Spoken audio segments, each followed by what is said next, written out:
Welcome back to another video from Elemental Books. I'm Joey, and today we're going to be talking about, do these popular book covers accurately portray what the book is about? This is not a competition. It is not seeing how well the book has sold.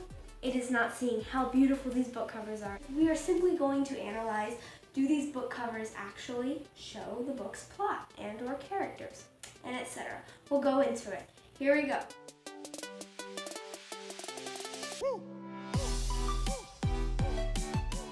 First, we have The Night Circus by Erin Morgenstern, one of my favorite books of all time. The Night Circus is about two magicians who are placed in a competition and the circus is created for the sole purpose of a venue for their competition. They do not know that they're competing, and they basically, one of them is going to have to die.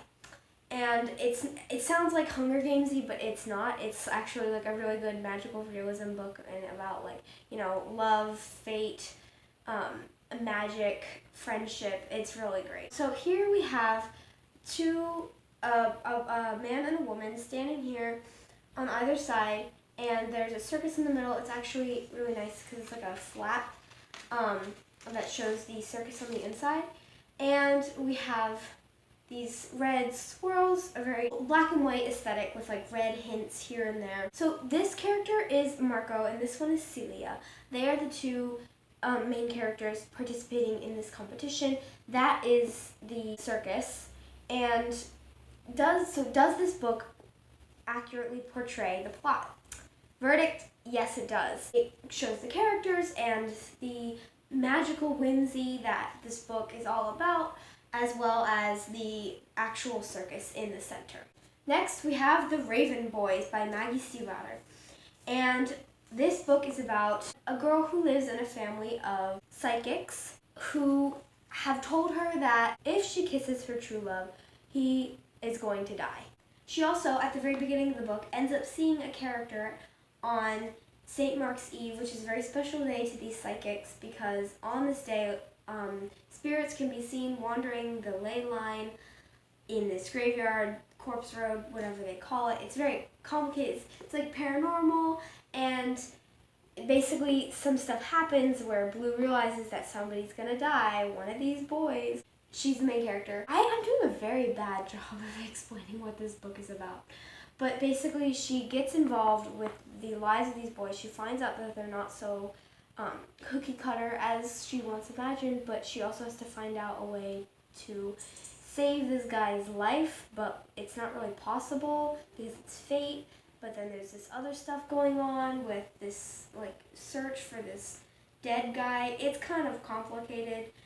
I didn't really like this book that much, but I did like the sequels. You can see that in an earlier video I talked about in my January wrap-up. That's down below in the description. On this cover, we have a raven with this pink sort of paint spreading out. We have the four boys here. We have this symbol, which turns out to be a very important symbol, and it's at the beginning of every chapter. And it has like this mystical, whimsical element to it. I'm going to say the verdict is that yes, it does do a good job of portraying the book and the plot. The kind of the faded aspect of this book cover. It gives a very nice aesthetic to what the plot is actually about. It also has like splurts of color here and there, so you can see like these characters still have like passion and they're not completely dead yet. Next, we have Red Queen by Victoria Aveyard. This book is about a girl whose blood is red. She lives in a world where people with red blood are normal and they're poor, and they have to basically serve the people with silver blood who have magical powers. And they're rich and everything. So she finds out that she actually has powers, even though she has red blood. And so she is taken into the palace, and she has to pretend to be silver. And she falls in love with both of the princes. Ugh, wow, girl, you just got yourself into a difficult situation. Now you're gonna make it even worse by having relationships with both of these powerful silver dudes who like probably will betray you, but like, okay, you know what, that's fine. She also gets involved with this rebel red group called the Scarlet Guard, and just a bunch of stuff happens. I really love this series. I think it's great, although I do not like the endgame ship, because that usually happens. I don't like the endgame ship. Anyway, the book cover. Very, very simple. All the books in the series have very simple book covers. This one has a crown that is dripping with blood, and it's kind of like faced upside down, I think. Yeah. Or it might just be the style of the crown. Let's see. If we face it like this, would it make more sense? I don't know. I would say the book does not do a very good job. The verdict is no. The book does not do a very good job of accurately portraying the plot. You would expect, where a book is, it says power is a dangerous game, and another slogan they have is anyone can betray anyone. It's very bright, and it is stark, which is the reality of this series, but it's not very dark at all. And the blood, I think, is important because it's showing that our main character has red blood in a world where it's very dangerous for her to show that. And it's also shows how powerful she is, even though, you know, she's considered inferior. However, it doesn't really give much beyond the fact that there's like blood and a crown. Like, I think that the purpose of this book, it definitely grabbed people's attention. I know that a lot of people love this book cover when it came out. Personally, I was not in the bookish community when that happened. I do remember reading this book when Glass Sword came out, actually. And so I had both of them in hardcovers. I got this as a gift from my friend Kiana, as well as the hardcover of Glass Sword. Thank you, Kiana. That was really kind of you. It was the first time I ever met her. She gave me these two random books, and I'm like, wow, like, I don't even like know you yet, but yes. So she gave me these books, and I do think that although they're beautiful covers, they don't really portray the book accurately, because I thought that main character Mare was actually going to be a queen, or some sort of relation to that. She never is that.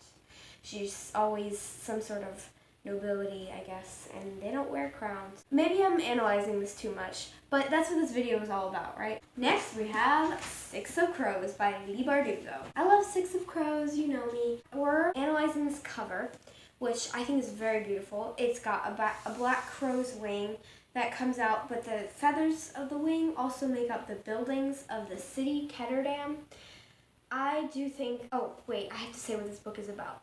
So this book is about these 6 kids. I guess they're, you know, not really kids, but they're not adults either. They're just teenagers, who basically who get involved with this heist because they want to get rich, as with all heists, and they come from these various backgrounds, and they don't really like each other, but they have to deal with it anyway, and there's this bad stuff that's happening, but I don't really want to spoil it, so I'm not going to really say anything. But, you know how hyped this book is, so, like, go ahead, read it. It's a good book. So I would say that the book cover does an okay job of portraying the story. I think that the cover for Crooked Kingdom is way better because it has a massive bird with its wings folded open, as well as the shape of the city. And it's much easier to see than with this book. And this one, it just shows the wing, so I guess you know it's a crow's wing because it says crows on the cover. But other than that, it doesn't really give a lot of insight into what the book is about. The book doesn't really have any crows either. I mean, I guess, like, the gang is called the Crows, but yeah, so nope. On to the next book. A Court of Thorns and Roses by Sarah J. Maas. I hate this book. I did not hate it when I first read it, but I hate it now. This book is basically about this girl who is human, and she shots down this wolf in the wood, and this other beast thing comes in and demands that, like, she, like, serve him or something. So she does so. She goes onto the fairy side of the wall. There's, like, this wall that separates the human and fairy worlds. And so she goes into this fairy world, and she finds out that this guy, this beast who took her, is, like, not actually as bad as he seems, and, you know, she falls in love with him. And, of course, it's like a Beauty and the Beast retelling, basically. So that's what happens. And then, but mainly, the story gets a lot different with the second book because there's a different love interest and there's other things, but we stan books that are not YA but are marketed as YA. And again, not all the books in this video that I'm doing are YA. Most of them are, but The Night Circus and A Court of Thorns and Roses are not YA. They are new adult. So on this cover we have a red background, trees, and Feyre, the main character, I guess it's her, with her tattoo that becomes apparent later on in the story, and she's wearing this outfit.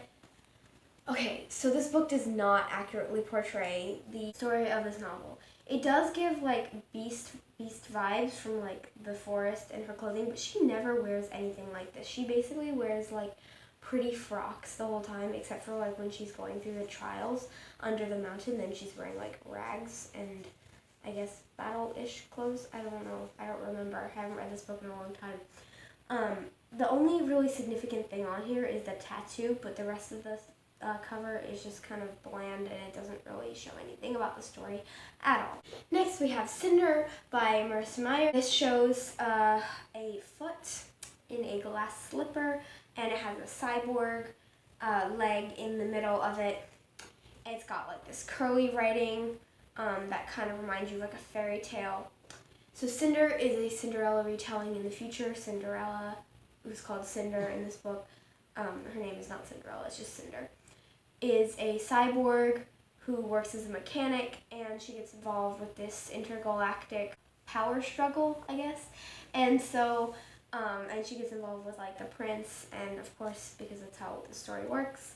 And so I would say yes, this book cover does a great job of portraying the story. It kind of like gives you, it has like the color scheme is like black and purple, which gives you like fairy tale vibes. Same with the lettering of the title, and the it shows that it's like Cinderella because it's like the glass slipper, but it also has like a sci-fi vibe from like the black and the cyborg leg that she has because she's cyborg and she has a cyborg foot.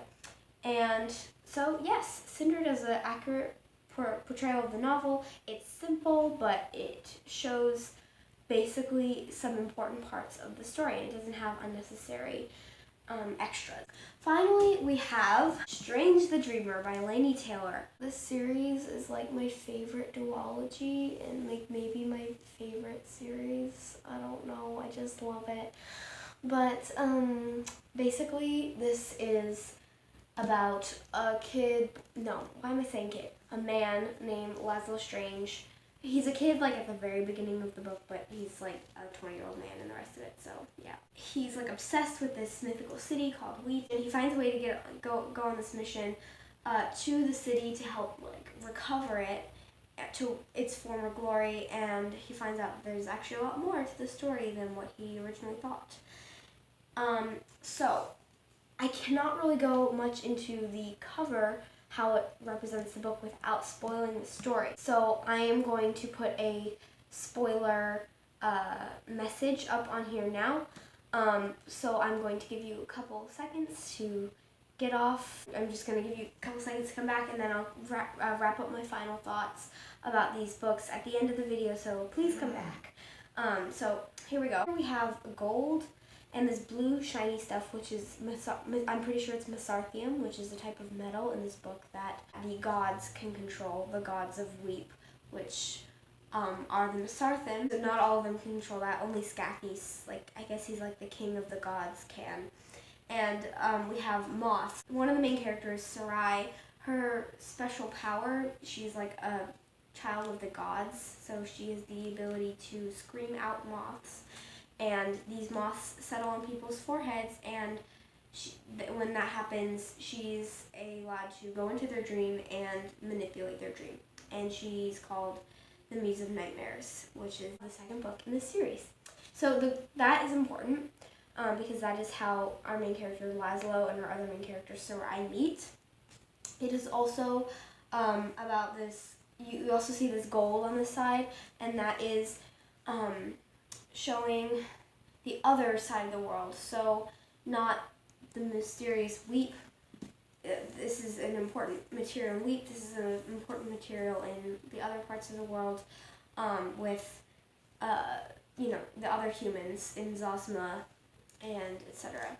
And one of the antagonists, he's not an antagonist, but he is for the first half of the novel. You think he's the antagonist because this book is very slow moving, but that's okay because I love it. And he is trying to transmute other materials into gold. That is how this other guy, Thion Nero, gets chosen to go on the mission as well. I'm making this really complicated, but basically gold is an important material, sarthium is an important material, and the moss are really important. This is one of the covers that I feel does the best job of portraying the book, and you don't really know that going into it. You just kind of think, oh, this is like a weird, ugly cover. And I do like the other cover better, which is all blue with a moth on it.